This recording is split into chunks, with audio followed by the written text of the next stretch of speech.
মুই তোমার গুলে আজকে যে উদ্দেশ্যে হাইছং মেইন পয়েন্টে আসি। দক্ষিণ পাড়ার মসজিদে আজকে বিরিয়ানি দিয়ে ইফতার করাইবে।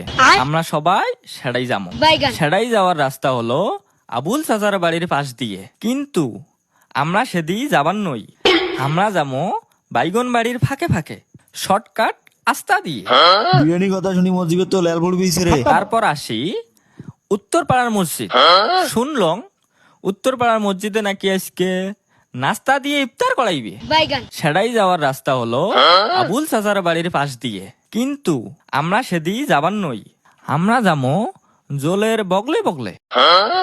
সুমন, তুই এড়াই আজকে ইফতার করবো। যা কবার কছিস, মুই নাস্তা মাস্তা খাবার নো, মুই দক্ষিণ ভাইয়ের মসজিদ যা বিরিয়ানি দিয়ে ইফতারি করিম। ইফতার শেষত আমরা সবাই আসল জায়গাত আসমো। সারাদিন রোজা থাকি, আমরা তো কিছু খাই নাই। আমরা সবাই একসাথে পুলের পাশ যাবো। ওরাই যা দুই একটা বিড়ি নিয়ে কটা টান দিয়ে আবার আসল জায়গা চলে আসমো সবাই একসাথে।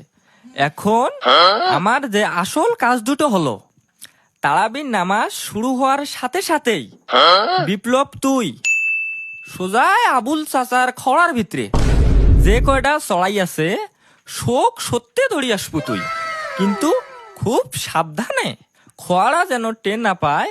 তুই